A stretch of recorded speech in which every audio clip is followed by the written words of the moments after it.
I'm Andrew from Driven Athlete Training. Today I'm going to go through with you a few points for back squatting. So what we want to do is maximise stability and also prevent injury with back squatting because we do use quite heavy weights. So the first tip for back squatting is going to be external rotation through the hip. So the hip is a ball and socket joint. The femur goes into the hip like this. What we want to do is get that nice and tight. We don't want this femur coming out like that because that's when we start to get instability and this moves around and then that opens us up for injury. So what we're going to do is we're going to set our feet just outside hip width. They can be turned out a little bit, that's fine.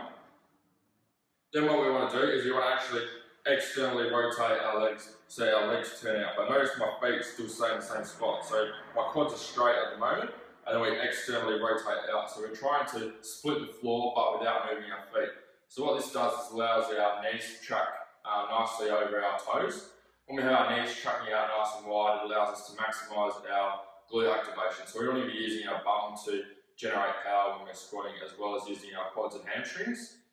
The other thing that this does is provide stability for our knees and helps to get rid of valgus knee, which is when the knees collapse inwards. When the knees collapse inwards, it puts a lot of pressure on our knee joint. That's how we get a lot of knee injury and knee pain.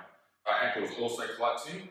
When our ankles collapse, we're also putting a lot of stress on these soleus, which is on the inside of the foot, because that's lengthened for a prolonged period of time, and then obviously with additional weight also.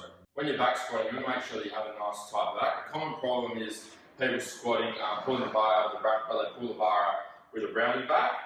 So they go under, they pull the weight out, and then they walk back. So once their back's rounded and they pick the weight up, it's very hard to regain an upright posture once you pick the bar up with the rounded back. So we need to make sure that when we go under the rack to pick the bar up, that our back's nice and tight. So the way we do this is we pull our shoulders back and then pull down. So this should engage our lats, which is underneath our arm here.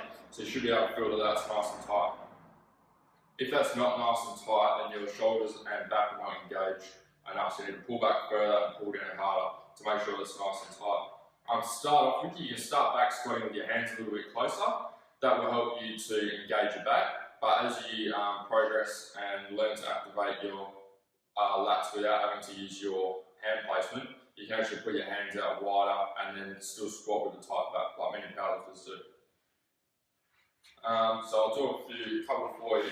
You want to make sure also that when we pick the bar out of the rack, we put our head up and then pick the weight out. So if you put your head down, you'll find that your back rounds. You want to have your head up nice and high, and then all we're going to do is just stand up. So it's like a quarter squat out of the rack. And then we can shuffle back, get into position, and start squatting.